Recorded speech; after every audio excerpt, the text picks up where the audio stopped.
Bonsoir à tous, merci de nous rejoindre sur la première. Au sommaire de l'actualité ce soir, dernier jour de vacances avant la reprise, les familles en ont profité pour passer la journée à la Pointe-Vénus. Le site bénéficie aujourd'hui d'aménagements conséquents, parking, aires de pique-nique et végétalisation de la plage font le succès de ce lieu à vocation touristique. Elles sont 5, les communes de Tahiti épargnées par le coronavirus sont principalement situées sur la côte est et au sud de Tahiti. Hitia, Faone, Pu'eu, Teahupo et Mahaena sont aujourd'hui Covid-free. Nous irons à Mahaena où les habitants ont choisi de résister à la psychose. Il veut revoir la nature des relations entre la France et la Polynésie. Christian Vernodon, épaulé par Lydia Nouveau, se lance dans la course au sénatorial. Le conseiller municipal de Punaoia espère récupérer la pleine souveraineté sur plusieurs secteurs et une révision de la loi Morin. Engagé à 21 ans, Louis Kasnif Varti est le dernier survivant calédonien du bataillon du Pacifique. La France lui a remis la Légion d'honneur en 2010. À bientôt 101 ans, le baryton Papy Louis chante encore la Marseillaise comme personne. Son portrait dans ce journal. Et puis un bond dans le passé à la rencontre de Kialonglis. Ce petit perliculteur installé à Manihi, au Tuamotu, se débattait en 1999 dans le monde impitoyable de la perliculture. Face aux gros producteurs, il tentait de subsister et dénonçait déjà un système illégal. Un dimanche comme on les aime en Polynésie, vous avez été nombreux à choisir la Pointe-Vénus pour passer un bon moment entre amis ou en famille. Le site touristique prend de l'ampleur d'ailleurs depuis le début de l'année. Après un nouveau parking, un quai des pêcheurs et l'embellissement du paysage, c'est à présent la plage qui se végétalise. Sandroli, Patrick Tinsing. Comme chaque dimanche, c'est ici que la famille Marouet prend le petit déjeuner. Le fameux brunch tahitien avec fafarou, avepoua et autres. Ce petit coin a été conçu justement pour ces grandes familles. C'est bien pour tout le monde. Hein. C'est bien dans le sens où c'est reposant. L'ambiance qu'on a à la maison, c'est comme si ici à la Pointe-Vénus, on était à la maison, mais en plein air, quoi. Le parking a été agrandi, le sentier qui mène à la plage a été embelli par l'ajout d'espaces verts. Des arbres ont été plantés le long de la plage pour permettre aux baigneurs de se mettre à l'ombre. Des cocotiers, des bonnets d'évêque et des badamis. On est sous ce Tumuraao, c'est pour de l'ombre, hein. Il fait chaud à cette heure-ci. Hein. Alors là, on est bien. Vous avez bien trouvé votre place? Ah oui, on a trouvé notre place. On a Moria en face, on a les montagnes. Ah là là, c'est super. Et de l'ombre? Et de l'ombre, grâce à cet arbre. Il a été planté il n'y a pas longtemps. Mounia est venue très tôt ce matin avec son mari et ses enfants. À l'ombre de ce petit palmier qui a été planté il y a quelques semaines, elle prend le temps de lire. Ah, mais c'est super, parce que comme ça, on peut se mettre à l'ombre. Et surtout se protéger. Des fois, on n'a pas envie d'être au soleil, venir manger sous cet arbre, ce cocotier, et c'est très bien. Et tu as trouvé une bonne place, tu t'es précipité ce matin? Non, pas du tout. On y est tous les 2 heures tous les jours, donc on sait que d'ici peu, on va partir. Donc non, je ne reste pas toute la journée. Pour ceux qui ne sont pas arrivés à temps pour se dénicher un petit coin sous un arbuste, ils devront se contenter du parasol. Même si à l'ombre d'un cocotier, il fait 26 degrés, les enfants, eux, préfèrent être à l'eau et profiter de ces derniers moments de vacances avant la reprise de l'école demain. Oui, coût total de l'aménagement par le pays, 131 millions de francs.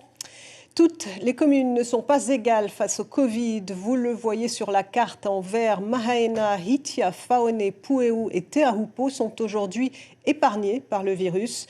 Une de nos équipes s'est rendue à Mahaena sur la côte Est. Cette petite commune rurale d'1 millier d'habitants reste à ce jour Covid-free. James Fo et Mirko Van Fo ont tenté de comprendre pourquoi. C'est l'une des rares communes encore épargnées par le virus. Mahaena, à 30 km de la capitale, compte plus d'1 millier d'habitants, pour la plupart de jeunes. Conscient de l'évolution quotidienne du nombre de cas positifs, ici la population a toutefois décidé de ne pas basculer dans la psychose. Vous savez, dans le magasin derrière moi, il y a beaucoup d'affluence. Il y a des personnes de Hitia, de Tiarei, de Papenhou et même de la ville qui viennent. Il n'y a qu'une seule porte pour entrer et sortir. Et depuis le mois de mars, Il n'y a aucun cas de Covid chez nous. Il n'y a pas de malades chez nous. Je ne suis pas favorable au port du masque. Pourquoi nous obliger, d'autant plus qu'ils ne sont pas gratuits? Dans la commune voisine Atiarei, où 2 cas sont répertoriés, seule l'église de Jésus-Christ des Saints des Derniers Jours a décidé de fermer les portes de la chapelle. Catholiques et protestants poursuivent leurs offices dominicaux en respectant les gestes barrières. Il est vrai que pour le moment, nous sommes encore épargnés. Cependant, nous devons rester vigilants et nous ne manquons pas de rappeler aux paroissiens de respecter les gestes barrières. Dans notre église, nous, on porte les masques. Et quand on entre, on se lave, on se nettoie, on désinfecte nos mains et on a 1 mètre de distanciation. On prend toujours... On est très sur cette distanciation. À Tahiti, d'autres communes sont toujours Covid-free. Hitiaaf, Aune, Puewete, Ahupo, des communes essentiellement rurales. Et certaines entreprises ont moins de chance, elles sont confrontées au virus. Elles doivent alors procéder à une désinfection des surfaces contaminées, car le virus perdurerait plusieurs jours sur des matières comme le plastique ou le verre. Du coup, les entreprises de nettoyage rivalisent de créativité pour proposer la prestation la plus efficace. David Chang, Patita Savea, Mirko Vandefo. En ces temps incertains, il est un secteur qui ne connaît pas la crise. Cette entreprise de nettoyage a réussi à stabiliser son activité malgré l'arrivée du virus au Fénois. Plus que du nettoyage, ses employés sont désormais spécialisés dans la désinfection des surfaces. Quand j'ai sous son Covid, on m'appelle, j'arrive, je mets ma combinaison, masque, tout, et après je désinfecte tout le bureau. Même les chaises, tout. Avec les interrupteurs, les poignées de porte, tout. Mais la désinfection chimique n'est plus la seule solution. Les rayonnements ultraviolets de type C sont utilisés depuis des décennies dans hôpitaux et usines. Depuis environ 2 mois, ils se démocratisent un peu partout à Tahiti. Cette lampe utilise une longueur d'onde précise et à en croire Brian, elle ferait des miracles. Ce système permet par exemple de nettoyer tout ce qui est matériel et éléments sensibles tels que l'électronique, tout ce qui est papier, documents, avec une efficacité à 100%, qui est validée par 2 laboratoires indépendants. Comme preuve de son efficacité, il suffit de se fier à ce repère de couleur. Il faut que le réactif passe du jaune au marron. Le marron nous montre que nous sommes déjà dans un seuil d'élimination d'environ 99,99% du virus. Un discours qui a déjà persuadé pas mal de commerçants. Le Terevao a prévu de se doter de cette lampe bleue, ainsi que Philippe Vasseur, le gérant du centre Weima. Y voilà un moyen de faire venir ses visiteurs en toute sécurité. C'est vrai que de leur indiquer que les parties communes, tous les endroits qui leur permettront d'accéder à leur magasin préféré soient désinfectés de la manière dont nous le faisons, permettra de rassurer tout le monde et c'était un devoir pour nous de le faire. Le coût du matériel avoisine le demi-million de francs.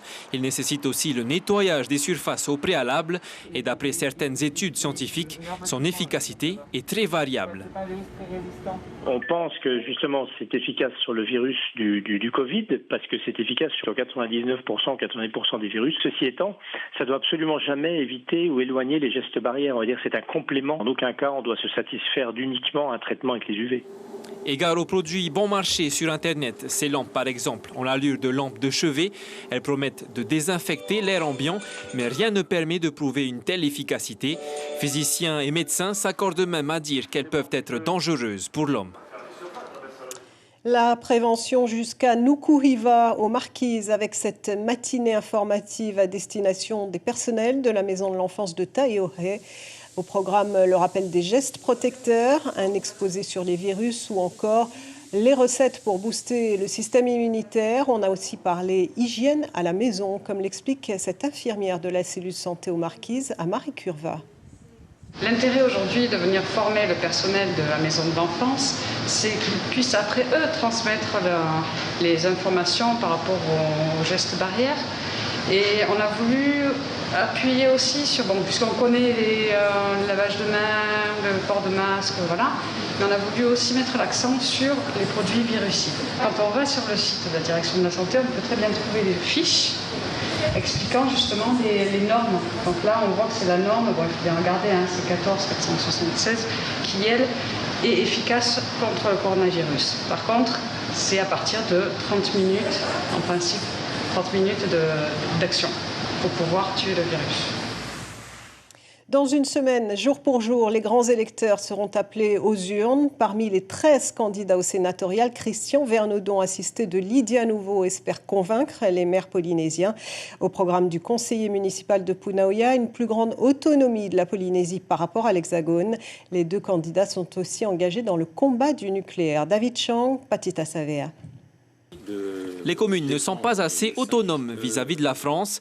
C'est le constat que fait Christian Vernodon, fort de son expérience au sein du Conseil économique, social et environnemental. Un régime de tutelle pays-commune qui, selon lui, n'existe qu'en Polynésie. Il le dit, dans certains domaines, le pays et surtout les communes doivent retrouver la pleine souveraineté. Toutes les langues polynésiennes doivent devenir des langues officielles au même titre que le français. Également, donc, l'éducation. C'est ici, en Polynésie, qu'il faut pouvoir définir les programmes éducatifs de nos enfants et la façon dont sont organisées, par exemple, l'entrée en maternelle des enfants et, s'il le faut, en classe bilingue. Nous, ce qu'on veut, c'est qu'on définisse ici, à l'Assemblée de Polynésie, des vraies lois de pays qui tiennent compte de la spécificité locale, ça soit exclusivement décidé ici et non pas faire utiliser le copier-coller des lois de France. Car en pratique, ces copier-coller ne font qu'entraver le bon fonctionnement des municipalités. On nous impose d'offrir de l'eau potable à toute la population, alors que la population a toujours recueilli de l'eau dans leurs citernes. Et aujourd'hui, on leur demande d'aller payer de l'eau potable pour leurs besoins au quotidien. Autre problème que les deux candidats promettent de soulever au Sénat, celui de l'indemnisation des victimes du nucléaire par le biais d'une nouvelle loi ou encore d'un financement octroyé par l'État à la CPS. Les élections donc le 27 septembre prochain. Le ralliement de l'Océanie à la France libre célèbre son 80e anniversaire, l'occasion de rencontrer le dernier survivant calédonien du bataillon du Pacifique. Louis Kasnivarti a fait partie d'une chorale en tant que baryton à son arrivée en France et vous allez le voir, Papy Louis, comme on l'appelle, a encore toute sa voix et son enthousiasme pour chanter l'hymne national. Éric Saintas, Emmanuel Gir. Rencontrer Louis Kasnivarti, c'est plonger dans la vie d'un volontaire du Pacifique. Bataillon d'infanterie coloniale à Nouméa, force française libre, bataillon d'infanterie et de marine du Pacifique, il s'engage à 21 ans, le 1er avril 1940. C'est notre but, de venir libérer la France. Et ceux qui me nourrissent, on a pris à l'école et tout. Et puis, tous les soirs, quand on est rentré en classe, on chantait la Marseillaise. Aux dames citoyens, formez vos bataillons, marchons, marchons. En juin 1943, il rejoint la Libye, la guerre, les premières souffrances aussi. Je suis le deuxième contingent. Le premier contingent a tellement souffert. Hein. Après Bergen, c'est terrible. Les pauvres, ils tiraient d'une moitié avec le sirocco. C'est terrible, ça, le sirocco. Hein. Le mal, on buvait de l'eau rouillée des camions qui avaient été touchés. Alors l'eau rouillée, c'est bon, un peu ferrugineuse, mais pas faire mal. Blessé en Italie en mai 1944, Louis repartira pour débarquer à Cavalère en Provence, cette France qu'il aime tant. Le 17 août à 3h du matin, il l'atteint enfin et manque d'y perdre la vie. Avec ma petite taille, je suis foutu, je ne reviendrai jamais. Vous voyez, vous avez les bottes remplies d'eau, hein, et surchargées de grenades à traîner, plus le fusil, comment voulez-vous nager? Littéralement, ce qu'il fait d'abord tenir le fusil en l'air. Les Américains étaient bloqués à Huntsville Beach. Je ne pouvais plus avancer, j'étais coincé sur la plage. Alors c'est juin, ça dit allez, on va aller les chercher, leur donner un coup de main. Et grâce à nous, les Américains ont pu continuer leur progression. Il suivra le BIMP jusqu'aux Ardennes, sera démobilisé en novembre 1944. La guerre est finie pour lui, les honneurs vont commencer. La France lui décerne la Légion d'honneur en 2010. Louis aura 101 ans le 1er novembre. Il est le dernier survivant calédonien, fier de saluer sa mère patrie. Et pour en savoir plus, l'ouvrage « Les 3 bataillons du Pacifique » écrit par Bruno Algan raconte notamment le sort réservé aux vétérans de ces formations militaires lors de leur retour dans leurs îles du Pacifique.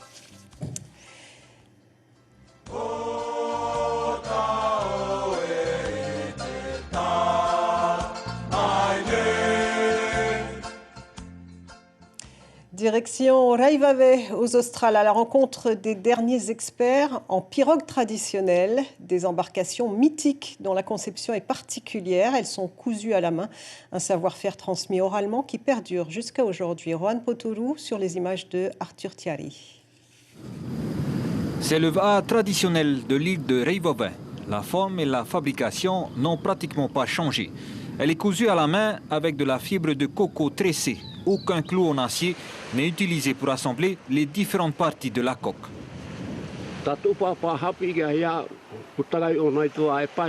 C'est mon papa qui m'a appris à construire ces va'a. Il y a 5 pièces de bois qui composent la coque. Cela symbolise les îles de Rimatara, Rurutu, Tubuai et Raivave.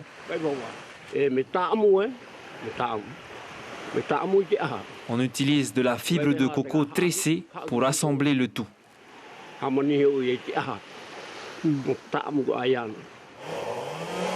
Avec l'évolution des techniques et des matériaux, les constructeurs de Raivave se sont adaptés. La forme originale reste la même. Par contre, les rames ont laissé la place aux moteurs thermiques.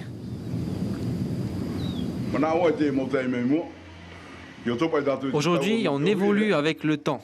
Avec les nouvelles technologies, c'est légèrement différent.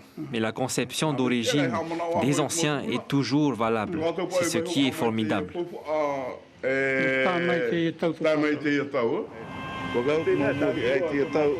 Avec les moyens modernes, il n'y a plus besoin de ramis. En plus, on n'attache plus la coque comme avant. Il suffit d'utiliser des cols pour renforcer le va'a. On attache simplement le balancier et les yatos. À l'heure actuelle, force est de constater le manque d'intérêt de la nouvelle génération à construire ce va'a mythique, un sujet de préoccupation pour les plus anciens. Les jeunes ne sont pas intéressés par la construction des va'a. On peut compter sur les doigts de la main les jeunes qui veulent se lancer dans cette aventure. C'est dommage pour l'avenir. Emblème des îles australes, ce moyen de transport garde toujours autant ses lettres de noblesse dans cet archipel. À chacun désormais d'apprécier à sa juste valeur cet héritage transmis de génération en génération. Notre voyage dans le temps nous ramène en 1999 à Manihi, au Tuamotu. À cette époque, Ka Leong Lis, un petit perliculteur, dénonçait un système inégal où les structures familiales avaient du mal à se faire une place dans un monde dominé par les grands noms de la perle. Anne-Christine Roth, Patrick Tinting.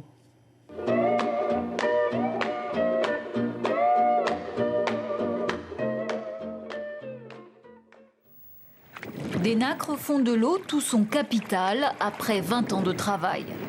Ka Leong est un petit perliculteur installé à Manihi, loin des success stories à la Robert Van. Ka Leong emploie 2 jeunes et un greffeur qu'il a fait venir de Chine. Ce greffeur, c'est Xiang, 29 ans, payé 110 000 francs par mois plus un intéressement sur les récoltes. Pour son patron, un pari sur l'avenir. Il faut attendre la récolte pour savoir si il est bien ou non. Ça te fait pas peur, hein? Ah si. Oui, il faut avoir la surprise. Mais une mauvaise surprise, et c'est la ferme qui est en difficulté. Car si Ka Leong vend sans problème sa production grossiste de papeete, l'argent sert surtout à payer le greffeur chinois, ses 2 employés et les cotisations à la CPS. Alors, faute de marge conséquente, Ka Leong n'arrive pas à passer à la vitesse supérieure. Petit perliculteur, il achète moins de matières premières et obtient donc moins de rabais que les gros producteurs.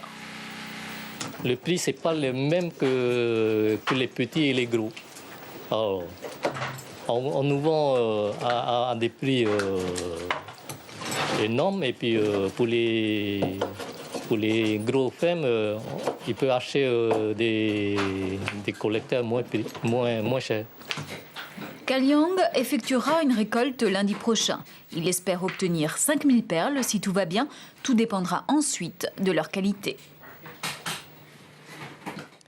Il sera question de tourisme demain dans l'émission Radio Hanavevo, un secteur mal en point avec une baisse de 27% par rapport à la même période l'an passé. Belinda Tumatariri recevra 4 professionnels ce lundi à partir de 17h10 et vos questions sont attendues au 40 86 16 00. Avant de conclure, quelques rendez-vous d'actualité à noter pour la semaine à venir. Lundi, on n'oublie pas la journée mondiale d'Alzheimer. Jeudi, on parle gros sous avec la deuxième séance de la session budgétaire à l'Assemblée. Et dimanche, on pense politique. Les grands électeurs sont appelés à voter pour les élections sénatoriales. Je vous rappelle la principale information de ce journal. Elles sont 5. Les communes de Tahiti épargnées par le coronavirus sont principalement situées sur la côte est et au sud de Tahiti. Hitia, Faone, Pueo, Teahupo et Mahaena sont aujourd'hui Covid-free. La une de la presse, demain, la dépêche de Tahiti titre sur cette jeune fille agressée à l'université. Nous vous en parlions, eh bien les autorités réagissent. Pour Tahiti Info, viol et violence, 2 autres enquêtes au RSMA. Et c'est la fin de cette édition. Merci de rester fidèle à la première. Demain soir, vous retrouverez Natacha Silagi. Passez une excellente soirée et une très belle semaine.